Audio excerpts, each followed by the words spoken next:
Lads, welcome back to Fusion YGO and another deck profile today. I know I've done scraps recently, scrap Orcust also to be more specific, but I've changed the deck up so much, it's much more of a mid-range feel now, and I think it actually is able to do a lot more in terms of the current metagame. It'll interact a lot better with Sprite and with Tier Laments and just with the entire metagame going around right now. I feel like this deck will just operate a whole lot better than the Super Wombo combo that I've been going with. So we'll go ahead and give this a look, and then I'll give you guys a separate video showing you a combo tutorial and kind of the main point behind this deck so you can get some more theory on it. So let's go ahead and jump right in.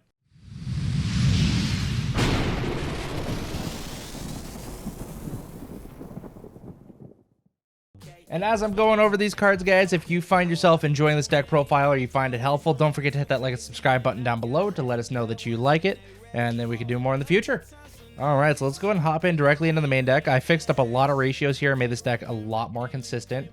So we're playing triple Scrap Raptor as per usual, didn't change anything there. Most of the Scrap engine actually kind of stayed the same, but you'll see where we cut a lot of stuff if you guys have watched the combo version before. So we're also playing 3 Scrap Recycler, just maxing out for consistency. Only playing 2 Fridge now. I still could play 3 if I really wanted to, but I'd rather not draw into it. So playing 1 Scrap Chimera and then 1 honorary Scrap Crystron Rosenex. It is now officially a Scrap card, for those of you that didn't know. And to finish off the Scrap engine, double Scrapyard, double Fossil Dig, and then double Urgent Schedule. All just 1 card starters to get our combo online. Urgent Schedule only works going second when your opponent has a monster on the field. For the Orcust package, playing triple Gearsu, the Orcust Mech Knight. His effect is still just an instant 1-card Orcust combo, and if you get that off the ground, you at least have your resource engine online, even if you don't get like the full strength of it like you would from the Scrap engine. So next up, we're playing triple Orcust, or double Orcust Nightmare, sorry. Double Nightmare, double World Wand. World Wand gives us Lib, and it just really keeps our grind game going, so it's really good to have that. 1 Symbol Skeleton. We're not playing a Brass Bombard. This build just doesn't need it. It's just an extra brick. You could try running it if you wanted to. I just don't think it's worth it. And then 1 Orchestrated Babble and 1 Orcust Crescendo. The Crescendo doesn't really come up as much, but it is nice, like especially if you just open up Gearsu. You can just use Gearsu to basically turbo out Galatea and then get a Crescendo set to your field, so that way you at least have a negate for some kind of disruption, and then still be able to do some stuff during your opponent's turn. As technically the last card for Orcust is 1 World Legacy Succession, which we search off of Lib. For kind of the supplementary machines here, you'll notice I really cut down on the Machina package. We're just playing 1 Fortress, 1 Ruin Force for right now. I've found this to really be all that you need. Fortress, just so you can get those extra Orcust monsters out of your hand. And then Ruin Force is a dark machine, so even after you get dark locked, you can still summon him.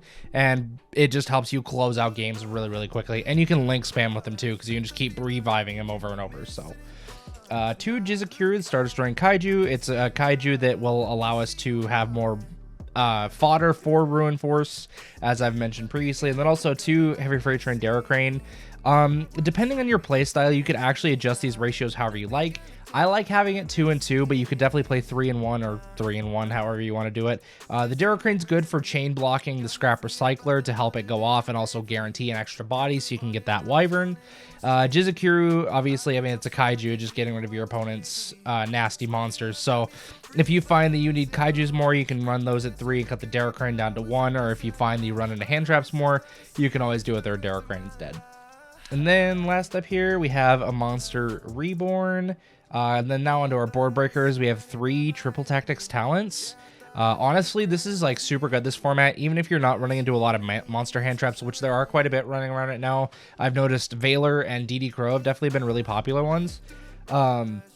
But even if not, there's still plenty of monsters who activate their effects on field, so Triple Tack is like constantly live. If you find it's not good in the matchup you're in, you can side deck it, but Triple Tack just comes up so much, whether being the draw 2, whether being the change of heart, or the confiscation. It doesn't matter. This card's just nuts. It's absolutely broken.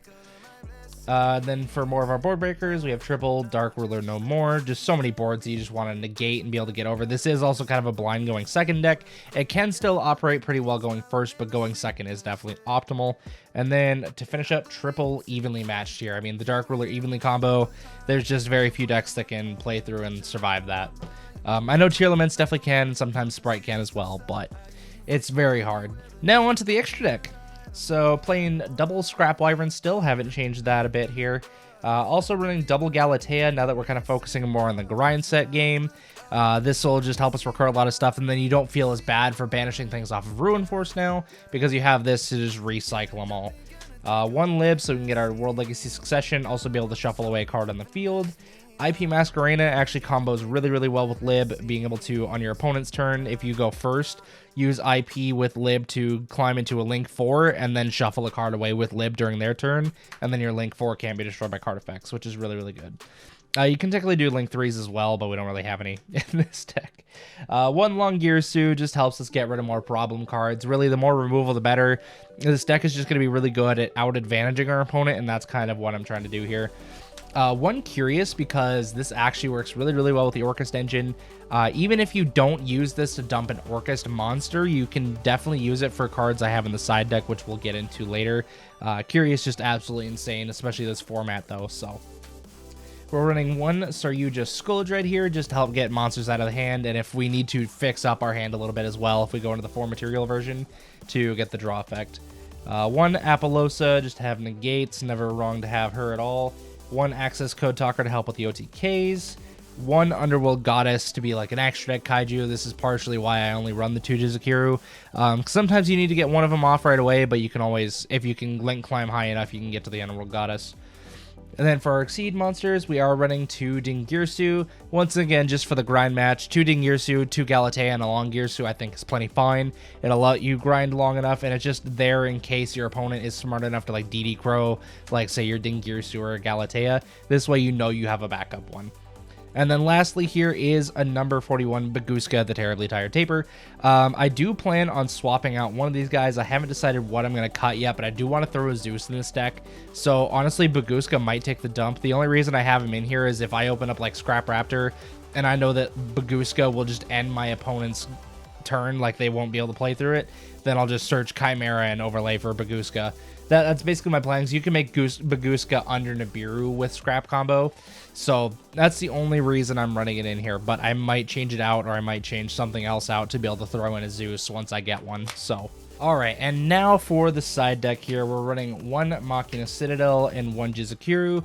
Kind of help round out the main deck depending on what matchup we're going against. Or sometimes our Citadel really comes in clutch. Sometimes we need the extra Kaiju. I could consider throwing a Derricrane in the side deck as well, but I think just leaving it 2 in the main is fine. We also have 1 Machina Redeployment. It's kind of like a Saki one-of in this case, but it does add a little bit of consistency to get into like some of our bigger stuff, depending on the matchup. Because we also have our last copy of Urgent Schedule as well, so it kind of just acts as even more copies to get into Citadel, basically. But while being more consistent and more toolboxy. So, more one-ofs. We got a Called by the Grave, Harpy's Feather Duster. I just don't want to deal with hand traps, don't want to deal with back row. And for more back row hate, got triple Cosmic Cyclone, because I know Mystic Mine has been like terrible this format. It's been just all over the place. So we're also playing double Rageki as more board breakers to try to help deal with like problematic boards, or at least like bait out negates. I think 2 is fine.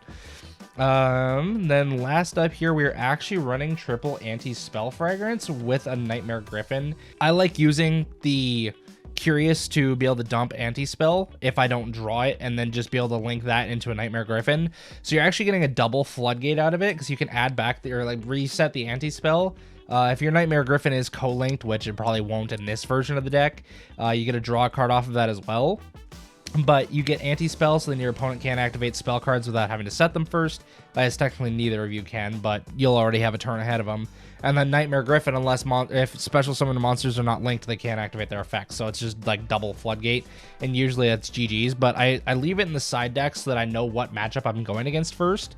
And then I know whether I'm going first or second as well. Because if I know I'm going first, this is going in immediately, just like Floodgate my opponent out of the game. And it just becomes like Curious Griffin Turbo. And it's just absolutely insane. So the only downside to Griffin is that he is a light monster. So you have to do it with Scrap combo. You can't go into Orcust stuff first, which does kind of suck. But that's it for the deck profile, guys. If you enjoyed that, please let me know down in the comments. If you guys have any other suggestions or texts that I may have missed, please feel free to let me know down in the comments. I'm really excited to hear you guys' thoughts on this. I always like having discussions about these decks, especially when it comes to scraps, because I'm very passionate about scraps. For those of you that have been on the channel a while would know. And anyways, that's all I got for you guys today. Thank you again so much for joining in, and remember, good fun. Have luck.